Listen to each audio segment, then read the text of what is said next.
umuntu yamana iryo shavu kenshi aba yamana gwa ruhagarara ngwamaho ndaringica ngira ko nemeje kubabwira ibimenyetso bifatiye ku nyifato nagenda babwira ibimenyetso umuntu acagira ku mubiri byo bita les signes médicales z'umuntu afise yamana gwa ruhagarara. Ikimenyetso ca mbere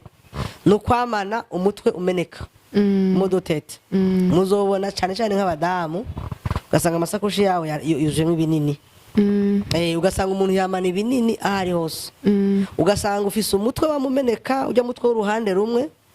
ukamumeneka ariko wafata imiti bikareponda umwanya muto mugabo ni umwanya ushobora kumeneka umutwe nukuvuga iki igituma ijya miti itareponda canke idaheza ngo yishure hwamike wa mutwe wowe ubufise ikibazo psychologique ukaba uri uravura umubiri kugira ngo ujye mutwe uhagarare nuko icyatumye gwa ruhagarara gihagarara niho nawa mutwe uzohagarara naye handi gufata bijya binini ntibizohagarika kumeneka umutwe kuko ikiro kiratuma umutwe umeneka si kibazo cyo mu mubiri ariko ni kibazo cyo mu mutwe. Ikindi kimenyetso cyo kwa muganga cy'umuntu afise uruhagarara no kugira nausée vomissement bijya vy'ukwamombe ufise iseseme ukayego cyane ukagira iseseme cyangwa ukadawa atampamvu. Hari nk'abantu uzosanga adashobora kwibrosa mu kanwa ngo ashire ijya brosa ku rurimi mu kanwa ashobora kudawa nayo yose ugasanga akantu kiseseme canke noze kama hafi ukamana hafi urumva hama ugasanga rero uravomisa ntugwaye malaria uravomisa ntangwa rero kwa muganga ugwaye ugasanga nk'umuntu akubwiye ijambo ribu civomisa ukumva inkurumbi aho nyene ukumva noze iraduza ukumva nyene iseseme iraduza uravomishije atakintu kibi wabonye. Ikindi kimenyetso cyo kwa muganga cy'umuntu yamana uruhagarara nico bita douleur au niveau de poitrine ugasanga wamana udusonga hano mu gikiriza dusonga tumwanya hose turavya uzobona abantu bagenda kwa muganga abwira muganga ati ngirira ndabira mpima ndabira ncisha mu radio ndabira muganga yakubwira ati rega wewe vraiment radio yerekanye ko ukomeye uzanga banga vraiment ujya muganga vraiment ngo ntavyazi ngo ntiyize ariko siwe byamisonga yo ngaha mu gikiriza ntayashobora kubona ko n'imisonga iterwa n'ibibazo biri mu mutwe umuntu acagira udusonga twishi ukumva urarushe mu gikiriza ukumva umenye ngaha hararemerewe. Hama ikindi kintu gishobora kubatangaza umuntu yamana ubwo ruhagarara aragira ibiro vyinshi canka akunda gose ico bivana n'umuntu. Hari umuntu mushobora guhora mu ndwi zibiri akaba atagishobora guca muri ujya muryango yaragize ibiro vyinshi ni kuvuga ko kubera umubiri w'umuntu ubatse gutandukanye iyo wagize ya stress yamaho uraheza ukazobona umuntu yagize ibiro vyinshi asigaye angana n'inzu ariko ya stress yahera igituma byerekana ko ari biro yarose kubera stress biza umwanya muto cyangwa ugasanga umuntu yaronze bivana n'abantu yari yabonda hariho n'abavyibuha. Ikimenyetso ca nyuma ni ukubabara umugongo birakunda gushikira abapfasoni cyane ugasanga umuntu yamana ubabare bwo mu mugongo uzokumva umuntu akubwira ngo ndacika umugongo kenshi ari ngaha mu Burundi baca babivuga ngo urumva ngo kubera ngo bamugire ngo bamubaze ngo yari posibyo umuntu afise uruhagarara rw'amaho aragira ibyo bimenyetso vy'ico bita douleur lombaire byo kubabara mu mugongo no musi birateye ubwoba usigaye usanga umujene do 15 aja kwivuza umugongo umujene do 18 aja kwivuza umugongo abantu bakibatina n'ibintu byateye mu Burundi n'iki ariko nuruhagarara cyo gusanga ari uruhagarara kura mu muryango nagomba kubabwira tuzobigarukako ibi bintu by'inyifato birateye ubwoba ku buryo umuntu ashobora kugira stress mu nda umwana ataravuka aragira stress mu nda kuko stress y'umuvyeyi irabana stress y'umwana nabyo nibirebire nitwo vyinjira muto bifatira undi mwanya aho ingene umuntu tuzobera ikintu mashaka gukomerekera mu nda akagirira uruhagarara mu nda kwa muganga muzobona abavyeyi bagenda kwa muganga bavuga ngo umwana wanje ntagikina sindamwumva mu nda canke umwana kajita kuko stress y'umuvyeyi iri transmissible irahererekanwa murakoze cyane nagerageje gusigura nukuri uragerageje cyane gose kandi turagushimiye hama ngira abakunzi bacu ariko baradukurikirana bashaka kuba batanga kuraba ikiganiro utaragira subscribe reka ndagusabe ugire sabone kugira ngo ibiganiro byacu tuzurabironka byorosha mugire like sharinga n'abandi ugire share kugira ngo n'abandi babibona kuko murabona ko ni ibintu bikeneye kubona abantu bose cyane gose nukuri ni ibintu bikomeye gose kandi urumva ubimenye urashaka kumenya ukuntu vyirinda urashaka kumenya uko ubuzima bushobora kubandanya kuko numvise harimo ibintu byinshi cyane hari ikintu kintangaje muvuze ngo umuntu afite stress urashobora kubona yabyibushe cyane abyibuha akangana n'inzu kandi natwe igihe tumenyereye ubona umuntu abyibushe tubona umuntu afite ibibazo byinshi medicalement parla umuntu arashobora kugira stress akabyibuha kandi nibyo cyenda bibona ibyo bintu hari umuntu nigeze kubwira nti nukuri wabyibusha cyambwira ngo je iminsi yose ngo nubona mbyibushe ndoshomera ko mfite ibibazo ndavuga ningene usa neza se ifasheho nyene nyinshi ndavuga ati bwa bundi ibintu nyene biratandukanye hari n'ikindi kintu nari nibagiye nagomba kongeraho gato ku bijanye n'ibimenyetso hariyo abantu bagira uruhagarara bagafungura cyane agafungura hamwe ahagarika yumva bigeze ngaha mu muhogo kuko umuntu ari normale ameze neza arafungura kumva ko ahaze ibyo bita polyphagie umuntu akagira ibiteye itongo agafungura ntahetse ikindi kimenyetso uzosanga hari igihe ugira iyo stress cyangwa uruhagarara ugasanga uryamye uherayo ibyo kuryama ukayamira ukamenga ufise sommeil iri profond ariko à vrai dire ukumva yuko nyene uri kure cyane hama hariho rero n'abandi afise stress aribura gose hariho abantu ngaha mu Burundi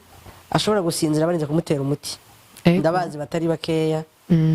bamaze imyaka 2 aryama ariko bamutera ushinge gusinzira urumva rero kuvuga yuko bivanye na kwa kundi umuntu yagize stress avyibuha canka konda no muri iki naco hariho usinzira agaherayo n'uwundi agirane aribura gose cyo bivana n'umubiri w'umuntu hariho muzobona n'umuntu agenda arisinzira ko mbarabara umuretse na gato gasanga ariko arisinzira urambabara mbwa simvuze abantu mwamuzi ariko hari abantu bakunda itiro gusa ugasanga afite itiro normal ibintu birakomeye gose ni byiza ko abarundi babimenya ni byiza yuko abadukurikirana babitahura ni byiza ko umuntu wese ariko arumviriza iyi TV yanyu bo bitanga bigashika kure kuko abantu benshi ariko baraja kwivuza kwa muganga batagwaye ingwara zo kwa muganga ariko bagwaye ingwara z'inyifato umuntu agatonda kwa muganga mu gitondo agatwara umwana après midi hakaba ari umugabo ejo hakaba hari umudamu ugasanga abantu batonda kwa muganga kujya batonda ku kazi ikintu ca mbere acaza ubukene ica kabiri abantu ntihaza wasubira guproduce igihugu gitera imbere iyi stress ibaye marigere cyangwa itakozwe neza iraheze igakwega n'ubukene mu muryango mu gihugu twabonye n'ishavu urumva deja n'abantu haragera ahantu bakora inyifato zitameze neza nico gituma nariko ndahimiriza nukuri wowe kurankurikirana ushobora kuba ufise umuntu afise ibimenyetso wowe kurankurikirana ushobora kuba nawe ugaragaza ibimenyetso wowe kurankurikirana wumvise mu byo navuze hari kikuraba ni byiza kurondera abantu basanzwe bafasha abantu b'imyifato kugira ngo murabe ntimuje gusesagura amahera muje kwa muganga kandi umwari kumvirizwa mugafashwa mugakira turafise amaka menshi nkora vya misi yose turafise abantu bakize tuzobishikira bari baragize amaparalizi barakira kubera gwa ruhagarara gwaheze ata miti banyoye nta muti yanyoye akaza muri sare ukamufasha ukamwereka ibyamuteye uruhagarara agatabeka iyo urukura mubona turafise abantu bako barafata imiti bayihagaritse baba batarashikira ya periode ya psychose mugabo aba yatanguye kubura itiro turafise abantu batari bakeya twagiye dufasha batagisinzira no musi basinzira turafise abantu bari bahije amashuri bayasubiyemwo kuko ibi bintu ntacu uzopfa bivanyemwo kuko bica bikubuza gushika kure kuko uruhagarara umuntu afite uruhagarara nyine urumva ntashobora gukora ikintu ngo ashike kure nukuri bino bintu ni byiza je numva nanje ndiko ndanatahura ndiko ndiga ibintu byinshi kuko ndiko nditora nanje bwanje kuko hari igihe usanga nukuri iki kintu muvuze c'uburyo usanga bariko barahaherera wama kwa muganga muri farmasi ego gumunyumuti gumugendana kanini k'umutwe kugira ngo umutwe basi uherereho kubabaza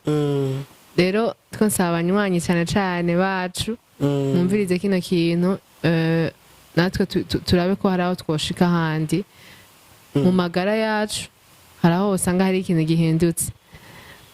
Turangiza hariho ikindi kibazo gato hano novuga ni gute umuntu ashobora kubana na stress, kuko hari ikintu mwavuze mugitangura muravuga ngo nyene ngo stress ngo ntishobora guhera, ntushobora kuba utagira stress nyene gwa ruhagarara ngo ntibishoboka, nta na hamwe ushobora kuyungana nubwo ufite amafaranga n'amafaranga aratera stress. Nico kintu cyane nagiye kubona iyo umuntu arasa amafaranga menshi utanga uvuga ati mbe basha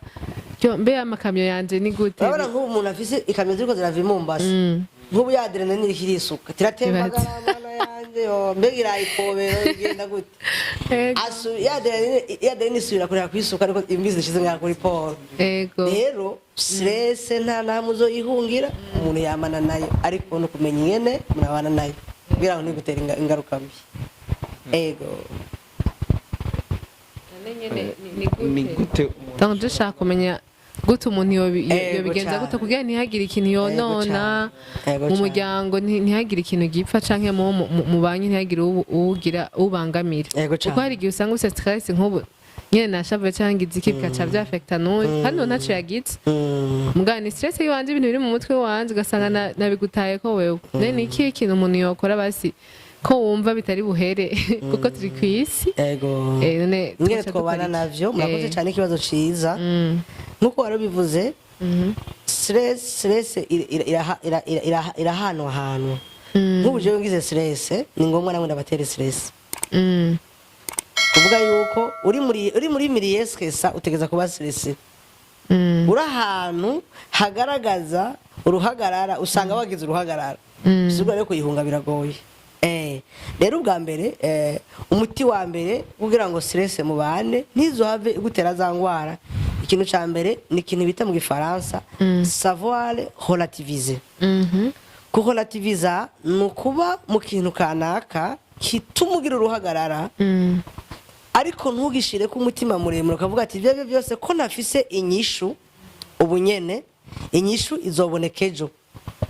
Nuko muravyumva no kugirane no gufata umwanya wo gufata ibintu ntugume bishira ku mutima kavuga ati uyu muntu dukorana ibyo ari byo byose nahambwira nabi bikanseresa ashobora kuba afise ikibazo turekanige kubana nawe rekanige kubana n'amajambo ambwira atari meza. Uyu muvyeyi wanje nahakara ashobora kuba nawe yarakariwe akiri muto yakaba ari kana bidukorera donc bice bisaba yuko ugirane ufata vya bintu bizananye uburemere ukabihereza agaciro gato ari byo bita mu gifaransa ko relativiza. Ugafata ibintu byari bizanye uburemere bwo kukwica no byita kubisuzugura ariko kuvyaka agaciro yenda guhakarorero nk'ubu no gutuka akubwira ijambo ribi ugaca ugiyumvira ku minota 3 bizogutera ingwara ariko nk'umuntu kubwira ijambo hama ukajya akagaciro nta impact mbere zo kugirako. Rero abantu ikibicane ngiki umuntu agenda arafata ikintu cyose yumvise cya mubabaje agomba guhereza agaciro uko ugiha agaciro niko yaderene yisuka izokwica. No gufata ibintu ntivyoroshe ibintu ko nababwira ni ibintu bisaba ingufu nyinshi ariko hanini bisaba no gutahura kavuga ati ibyo byose iri jambo nkari agaciro riranyica none mpisemo kubaho gusumira ijambo kari minimiza. Uzosanga abavyeyi babwira abana ngo ntacu uzovamwo ugasanga wagiyumviriye ko cane ngo papa yaravuze ko tacu nzovamwo ugatangura meme no kudevelopa comportement igaragaza ko tacu uzovamwo nyene nkuba kubwira uja kudepoza dossier batipfa na papa yarambye ko tacu nzovamwo bisigura ko rya jambo wari haye agaciro ariko kujyaga agaciro nigihe bangwira ngo ntacu uzovamwo ukavuga ngo nanye ndazi ko nzokivamwo muri ico gihe urumva vya relativiser wa byatsa agaciro. Iyo rero habuze ko relativiza canke kwaka agaciro ibintu bizawa na stress na rero uzanga abantu baca bagira ico bita faux traitement. Iyo ni vrai traitement ko relativiza faux traitement nayo ni hajya abantu ubona ati ko muhira tubana n'umugabo canke n'umugore amuza amahoro reka nigire mu kabare ndareyo. Hajya abantu baje mu kabare kenshi kubera gukunda icupa hari abaje kubera guhunga acagenda mu kabare akazokubita rya cupa agaca zigira ngati ntahe gwasinziriye ntahe bidakunda kwimbwira ya majambo kubera ko ari faux traitement ni faux traitement kubera uri kuratora umuti nabi kuko umva wa muntu uvyutse mu gitondo musanga hajya kandi bya bindi kakaywa kakuvuyeko bigaruka ko yakwasene ntaho vyagiye. Abandi bantu bagira faux traitement nibyo byo guca ufata imiti muganga atakwandikiye umutwe ukameneka ore yo gutorera umuti cyo kintu gatuma umeneka umutwe ugashaka kujumira ibinini ibyo binini ntacyo bizogufasha kuko nibivura wogwaye umutwe ufise suruse iva handi cyo bita automedication. Abandi bagafata amadrogue yo ni faux traitement ko ya drogue igukamyemo n'ubundi usubira muri vya bindi nyene. Hari n'abandi baca bahungira mu masengero. Abantu musenga mubabarire canke n'abandi bakora nkurikirana musanzwe musenga mubabarire iyi nayo iba faux traitement ryari. Muzoraba kenshi mu mashengero ukabona abantu ko barakoma induru barira. Mu mashengero cyatuvuga ngo yo nguje mu ngo yuzuye mwe muyera. Kumugasanga ari indirimbo baririmbye itonetse gakomere canke idugije ibigumbagumba imwibukije ko umugabo yaramukubita agacarira. Yego. Mashengero yo twimva ati yo umunsi twafashije. Simvuze ko ari abarira buzura mwe muyera canke bafashijwe ariko hari n'abarira hari ijambo ririko rirasirikira ritonetse. Tuzovugana kuje n'ibikomere. Rero mugabo jewe mpora mvuga ni umuntu ufumagira faux traitement gusenga kuko hari gihe bishobora gusanga ikamubera miliye itebiga ikamufasha buhoro buhoro. Uri yuko yohongira mu mibi yayo ramutwe akayongera mu kaborebe ko byo byoce bimutwara kugwara izindi ngwara. Ndavuga ni nanjanye fuma hongira gusenga. Urumva rero ibijanye n'uruhagarara ngerageje kubwira abantu nuko ntitubihunga tubana navyo dutegeza kuronda ngeye tubana navyo numubanyi arashobora kuba umubanyi mwiza bivanye ngene witwara imbere yavyo. Kuko imbwa ikuga imisi yose ntibigomba kurya abantu ariko imbwa mwamenyeranye irakuga kandi mugakina na stress nuko bimeze ubana nayo utegeza gufata bya bintu byateza kuguhungabanya byateza gutuma yaderana n'ingoma yisuka ukavya kagaciro ukavuga ngo ikintu ntaronkeye umutima uno munsi nzoburonkejo kwinzira itarenganye ejo bishaka kuzokunda niba ndaye ubusu no munsi ejo nzoronka uzongaburira niba uno munsi nafise yo kwambara ejo bizokunda ofete nugira no kurema ivyizigiro muri wowe kugira ngo bya bintu gere ko birakuremera byakwe agaciro aho rero bizotuma tugirane tumara kabiri bijanye n'ingwara umuntu acagwara kenshi iyo umuntu yamana uruhagarara rwamaho baragwara ama diabete hari diabete iva kuri stress hari hypertension iva kuri stress ama AVC menshi iva kuri stress ingwara z'imitima ziva kuri stress kubera iki wa mutima ucutera cyane mu mitsi y'umuntu hari utunure uraheza ugacuduza twatunure bikagenda ngaha iyo bigeze ngaha amaraso araheraka uko imitsi iva hari iduga igendera aba mito ishite ngaha ikiba mito cyane niyo usanga ashika ngaha hakagoma ugasanga amaraso yategeza kuja mu mutwe kantite sishitseyo ni hagize usanga rero umuntu agira amaparalize iva ko hariho ibintu vyahitananywe mu mitsi bigiye byashika hariya bigaca bigoma ngaho kuko mu mitsi harimo utuntu zingero tugeranya mugabo tumeze nk'utunure iyo umutima usunitse amaraso na pression ndende imeze nka rujya ruzi gwataye inzira ruhitana ivyatsi bico hitera twatuntu tutuga ngaho tukigoma tubuza amaraso gushika muri cerveau ko yateza gushikayo iyo rero ashitseyo ari makeya umubiri rero cumera kujya kwa rigide tucugira delestage twata comme ntarosera quantité amaraso akwira reka menda controla iki gihande cyo hejuru kinyegereye nawe umuntu acagira paralizi we hepfo canke urahitamwe ati kumva amaraso afise ari make ko amaraso kuri cerveau ni nk'igitoro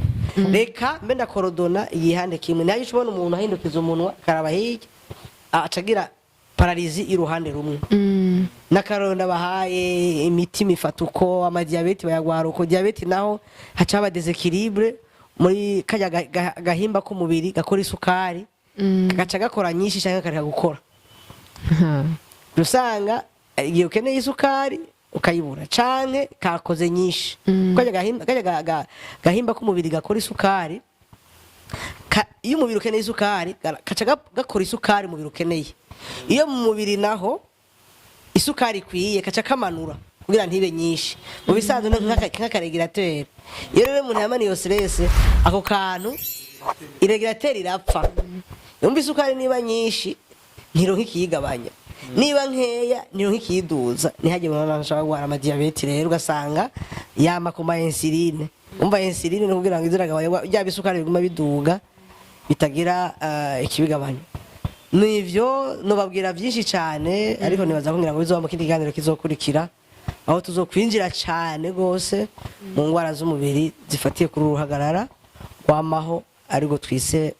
stress chronique. Tubashimiye cyane nukuri turashimiye cyane gose sinzi ko mugenzi wanjye gifite ikindi kibazo muri make biratomoye vyose jewe ndibaza ibibazo bizokurikira ko hageze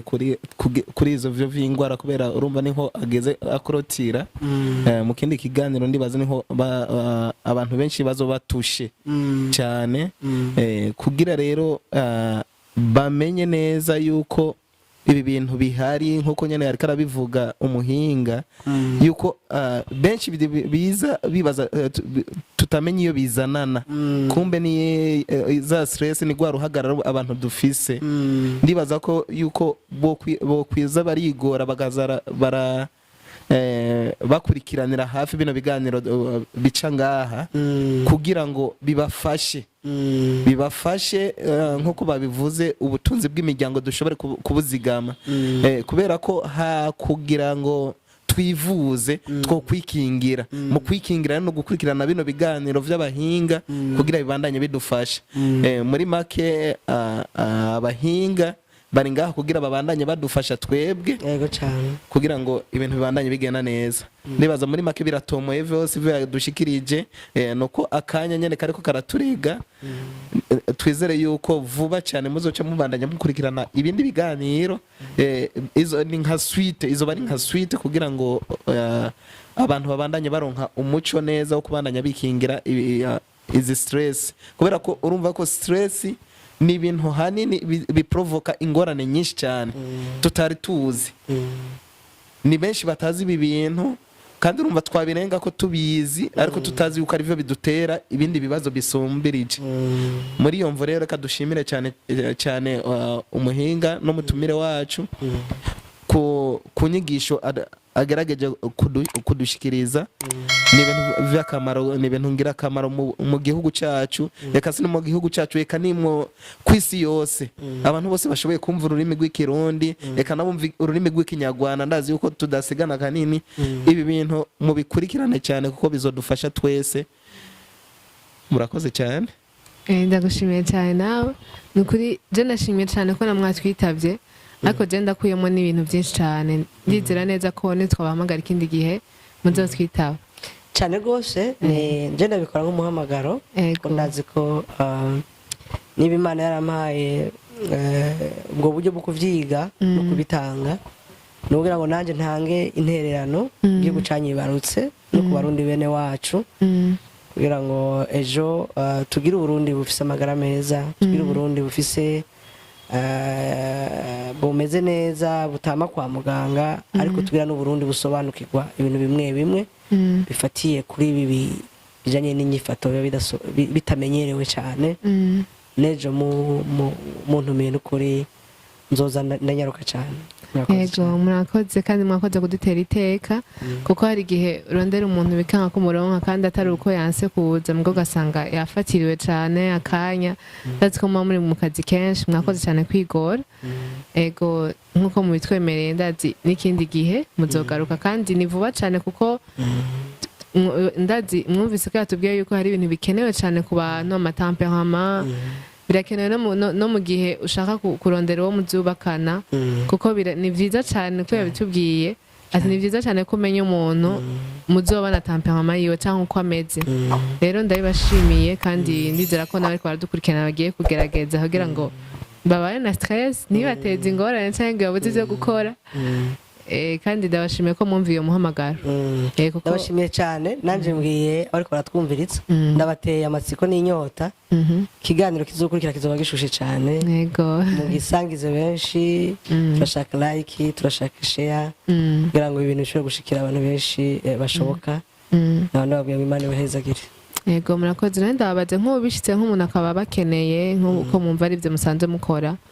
bica bigenda gute mwatubwiye association mukoramo nkora muri fondation yitwa Kapami Foundation iraha kuri Boulevard d'Afrique na Ngagara ari umuntu akeneye ubufasha cyangwa umuntu akeneye kuganirizwa cyangwa umuntu akeneye ko umuntu ashobora kumufasha byimbitse ndashobora kubaha inimero yanje ushobora kundondera abashobora kukenera ubufasha sinzi ko ashobora kubitanga ngaha direct yego ni sawa nta kibazo ndi kuri 79 594 672 namabarira kuvuga mu kirundi ni 79 594 672 amazina ni Atanazi Ngendakuriyo nkuko nabivuze karibu dufashanye cyane ego murakoze cyane banywanyi kandi bakunzi bacu turabashimiye cyane kubona mwari mwadukurikiranye